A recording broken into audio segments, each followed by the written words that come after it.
जय हिंद दोस्तों, आपको बताएंगे जो कि बहुत महत्वपूर्ण खंड है, ये कोशिका यानी सेल, इसका पार्ट 1 लेकर के आए हैं और पार्ट 2 में आगे भी मिलेगा आपको। ठीक है, इसके आगे का जो प्रोसीजर है वो पार्ट 2 में आपको मिलेगा। तो पार्ट 1 में क्या दिखाया गया है उस पर जरा गौर कर लीजिए। ये मोस्ट इम्पॉर्टेंट है, सेल मोस्ट इम्पॉर्टेंट है, समझ लीजिए। इसका जो सेल है इसका नाम, ये बायोलॉजिकल नाम क्या है, बायोलॉजिकल जो नाम है उसका है साइटो। क्या है? साइटो। और इसका जो अध्ययन किया जाता है, इसका जो अध्ययन किया जाता है वो किया जाता है साइटोलॉजी के अंतर्गत। किसके? साइटोलॉजी के अंतर्गत किया जाता है। और खोज इसकी इसको जो जनक हैं, इसके जो पिता हैं, जो इसके खोज करता हैं, उनका क्या नाम है? Robert Hooke. नाम है उनका रॉबर्ट हुक। क्या नाम है? Robert Hooke. और जीवित कोशिका एप्टोनिवान और लीवेनहॉक ने इनकी खोज की थी। एप्टोनिवान की खोज किसने? लीवेनहॉक ने। सिद्धांत इसका क्या है? स्लाइडेन और स्वान। सिद्धांत जो इसका प्रतिपादित किया गया था, किसका? सेल का जो सिद्धांत प्रतिपादित किया गया था वो किया था स्लाइडेन और स्वान ने। दो वैज्ञानिकों ने मिलकर के इसका सिद्धांत प्रतिपादित किया था। और जो सबसे छोटी सेल होती है, क्या? सबसे जो छोटी सेल पाई जाती है, छोटी सेल पाई जाती है, वो पाई जाती है आपकी माइक्रोप्लाज्मा या माइकोप्लाज्मा कह सकते हो, माइक्रोप्लाज्मा में पाई जाती है। और सबसे बड़ी कहाँ पाई जाती है? जो शुतुरमुर्ग का अंडा होता है उसमें सबसे बड़ी सेल पाई जाती है। ठीक है, तो ये चीज़ है कि नाम इसका क्या है, साइटो, पूरा सिद्धांत इसमें दे दिया गया। उसके बाद सबसे बड़ी सेल कहाँ? शुतुरमुर्ग के अंडे में। और सबसे छोटी माइकोप्लाज्मा में। तो इसका होता कैसे है, ये सिस्टम होता कैसे है? जैसे सेल बनती है, जैसे जिस तरीके से ईंट को जोड़ करके, एक ईंट जोड़ोगे तो क्या बनेगी? दीवार बनेगी। ये मत समझना केवल ईंट से ही दीवार बन जाएगी ना, केवल ईंट से तो दीवार बनेगी नहीं। दीवार, उसके लिए मसाला चाहिए, मोरंग चाहिए, सीमेंट चाहिए, है ना, हर चीज़ चाहिए।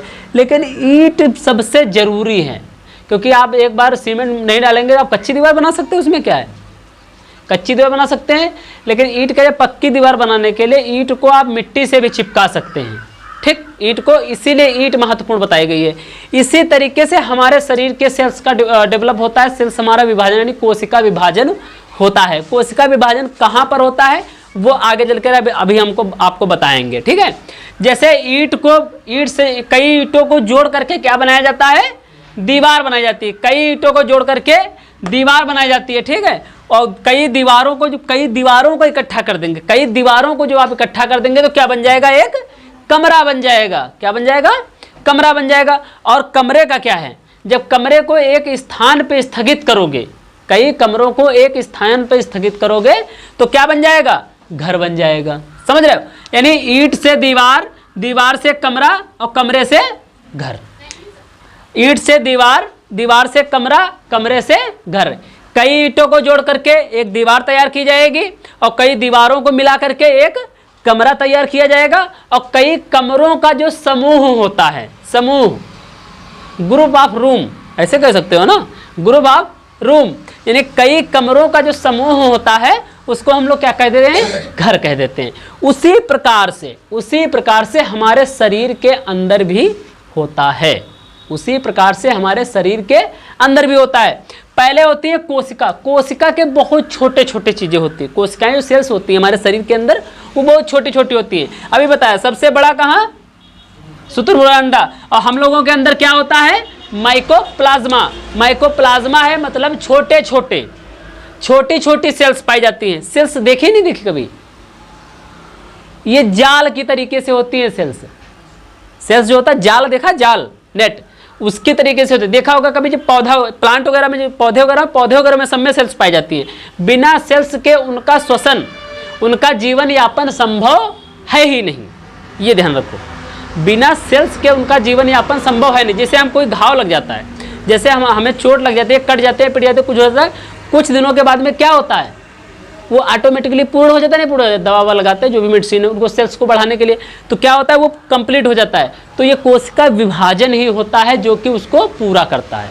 ठीक, तो ये काम हो गया। इसमें माइकोप्लाज्मा हम लोगों के अंदर पाया जाता है, इसलिए छोटे छोटे सेल्स होते हैं। तो सेल्स को, कई सेल्स को जोड़ करके क्या बनता है? एक ऊतक बनता है। ऊतक जो होता है ये जाल के तरीके से होता है। कैसा होता है? जाल के तरीके से होता है, इस तरीके से मतलब जाल जैसे बनाते चले जाओ, ये जाल के तरीके से ऊतक बनेगा। ये ऊतक क्या होगा आपका, जाल के तरीके से होता है। और कई ऊतकों को मिला करके एक अंग बनता है, जैसे हाथ है, नाक है, कान है, पैर है, मुंह है, ये सब अंग है। इसमें कई कोशिकाएं हैं, कई कोशिकाओं से मिलकर के कई बने ऊतक हैं।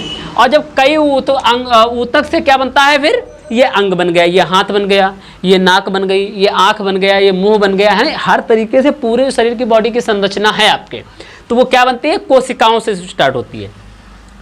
इस प्रोसीजर को समझ लेना, ये प्रोसीजर समझ में आ जाएगा। यानी कोशिकाओं से मिलकर के बना हुआ ऊतक होगा, और ऊतक से मिलकर बना हुआ क्या होगा, अंग होगा। क्या होगा, अंग होगा। और कई अंगों को जब हम जोड़ देंगे तो हमारी एक बॉडी तैयार हो जाती है। कई अंगों को जोड़ करके क्या बन जाती है, एक बॉडी बन जाती है। जैसे अकेला हाथ हो तो इसको क्या बॉडी कह सकते हैं, इसको तो हम हैंड कहते हैं हम लोग। पैर है उसको हम लोग पैर कहते हैं केवल। नाक है केवल नाक कहते हैं। और जब शरीर की बात आएगी पूरा शरीर है। समझ रहे, समझ रहे हो? कहने का मतलब यह है, जैसे बताया जाता है, बचपन में पढ़ा होगा आपने कि बॉडी पार्ट नेम लिखो, बॉडी पार्ट नेम। तो बॉडी में सारे आ गए, शरीर में सारे अंग आ गए। अब उसमें बताए कितने जाते हैं कि 10 लिखो या 12 लिखो या 20 लिखो, वो भी अलग की बात है, वो तो एक समझाने के लिए बात बता रहे हैं। तो जो अंग होते हैं ये काहे से मिलकर के बना होता है, ऊतक से मिलकर बना होता है। ऊतक काहे से मिलकर बना होता है, सेल से मिलकर बना होता है। और जो कई अंगों को मिलाकर क्या बनता है, आपका शरीर बनता है। ठीक, ये बात समझ में आओगे? कोई डाउट? कोई डाउट नहीं होगा। ठीक, मानव में सबसे छोटा मतलब बहुत ही छोटा, कहने का मतलब छोटे का मतलब सूक्ष्म, जिसको हम नंगी आंखों से ना देख सके, माइक्रोस्कोप के माध्यम से देखें, वो होता है सबसे, कोशिका जो होती है वो होती है स्पर्म में। किसमें होती है? स्पर्म क्या होता है, इसको हिंदी में कहते हैं वीर्य। क्या कहते हैं हिंदी में इसको? वीर्य कहते हैं, जो कि पुरुषों के द्वारा निकलता है उनके उत्सर्जन तंत्र से। ठीक, ये उत्सर्जन तंत्र से निकलता है, जो स्पर्म जब में सबसे छोटा पाया जाता है, जो कि पाया जाता है स्पर्म में। ठीक, सबसे छोटा किस में पाया जाता है?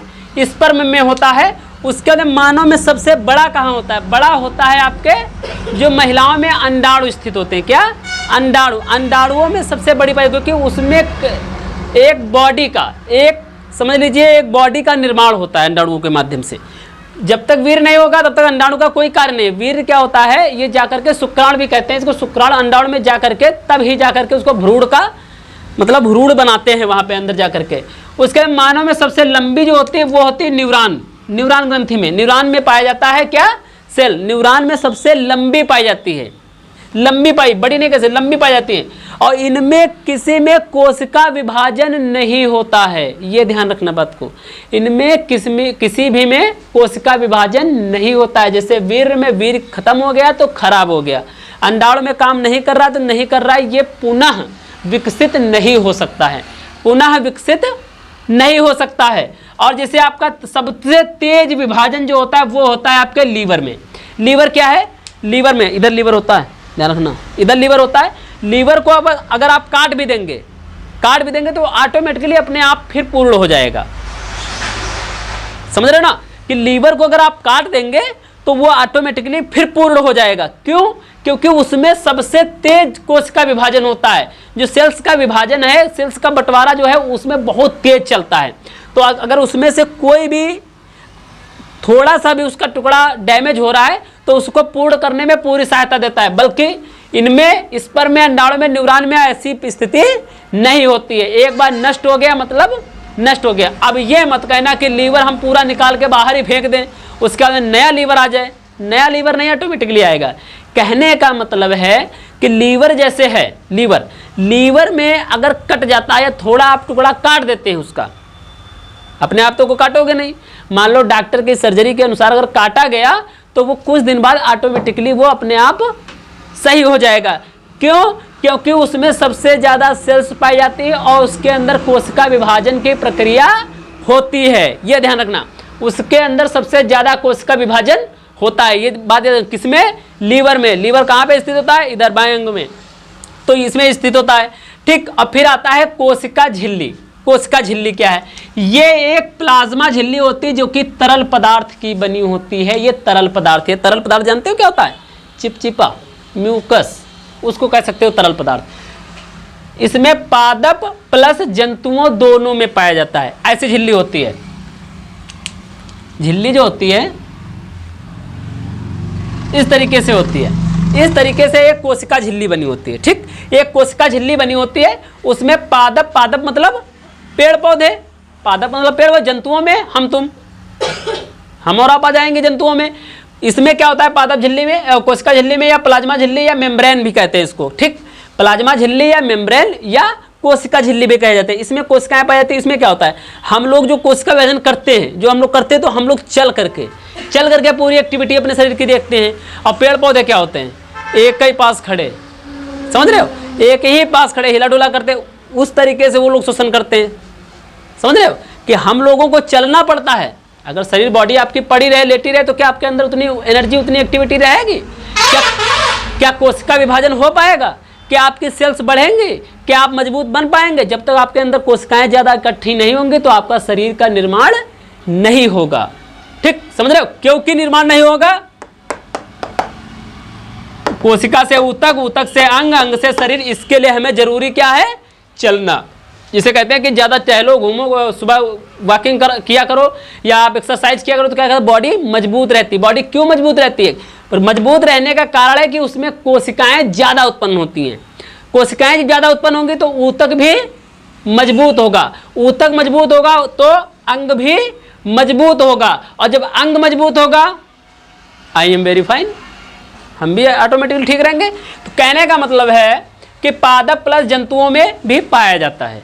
पादप, वो पेड़ पौधे एक ही पास खड़े होकर के हिलते डुलके अपना चलाते हैं कोशिका विभाजन, और हम लोग क्या करते हैं, जंतुओं में हम लोग आ जाते हैं, जानवर आ जाते हैं, वो चल के करते हैं। प्रोटीन का बनना भी, इसमें प्रोटीन का भी बनना इसी से स्टार्ट होता है, जो कि कोशिका झिल्ली के माध्यम से ही, क्योंकि इसमें तरल पदार्थ होता है। जो भी चिकनी चीज़ें हम खाते हैं, चिकनी चीज़ जैसे घी हो गया या अन्य कोई तैलीय पदार्थ होते हैं, उनको खाते हैं, उनसे हमें क्या मिलता है? प्रोटीन मिलता है। सबसे ज़्यादा प्रोटीन का अंडा होता है। अंडा क्या होता है? चिकना होता है। मछली होती है, मछली में चिकनाई होती है। इस प्रकार की जो चीज़ें होती हैं, इसमें क्या होता है? प्रोटीन अधिक मात्रा में होता है। जैसे आलू हो गया, आलू में क्या अधिक होता है? विटामिन अधिक होता है। उस प्रकार से इसमें नॉन वेज में क्या होता है? अंडा है, मछली है, इनमें सबसे अधिक प्रोटीन पाया जाता है। इसका इतना मुर्गा और बकरे वगैरह में नहीं पाया जाता है। कहने का मतलब कोशिका के सभी अंग इसी झिल्ली में रहते हैं। पूरी बॉडी, जितने कोशिका के अंग होंगे वो क्या होंगे? एक झिल्ली में रहते हैं। जैसे कोई शरीर काटेंगे तो उस पर एक लेयर भी चढ़ी होती है। देखा होगा सफ़ेद सफ़ेद दिखाई देती है। जब कट जाता है, ज़्यादा गहरा घाव लग जाता है, तो उसमें सफ़ेद सफ़ेद दिखाई देती है। तो वो यही झिल्ली होती है बेटा, उसी को फाड़ डालते हैं हम लोग। समझ रहे हो ना? समझ रहे हो? तो ये कोशिका के जितने अंग होते हैं वो क्या रहते हैं? एक झिल्ली में रहते हैं। फिर आती है कोशिका भित्ति या सेल वॉल। कोशिका भित्ति या सेल वॉल क्या कह सकते हो? Cell wall. सेल वॉल मतलब जो वाल होते हैं। तो ये ओनली प्लांट में होता है, केवल पादपों में। ओनली प्लांट का मतलब है केवल पादपों में। ये केवल प्लांट में यानी पौधों में ही ये पाया जाता है। वो कहाँ होता है? सेलुलोज होता है, उसमें सेलुलोज बनता है। क्या बनता है? सेलुलोज बनता है। उसमें सुरक्षा तथा आकार प्रदान करना, कि जैसे पेड़ है, पेड़ का आकार कैसे बनाया जाएगा, उसको सुरक्षा कैसे मिलेगी, तो वो ये कोशिका भित्ति होती है। ये कोशिका झिल्ली है। कोशिका झिल्ली के चारों तरफ, कोशिका झिल्ली के चारों तरफ क्या होती है? कोशिका भित्ति लगी होती है। और इसमें सारे जो सेल्स से बने हुए हैं, कोशिका से बने हुए सारे अंग इसमें होते हैं। ये केवल कोशिका भित्ति हम लोगों में नहीं होती है। किसमें होती है? पौधों में होती है। पेड़ों में जो प्लांट होते हैं, केवल ये ओनली प्लांट लिखा है, केवल पौधों में ही ये बात संभव है, कोशिका भित्ति का होना, जो कि कोशिका झिल्ली को चारों तरफ से घेरे रहता है। एक सुरक्षा कवच की तरीके से काम करता है ना? सुरक्षा कवच की तरीके से ये काम करता है। जय हिंद दोस्तों।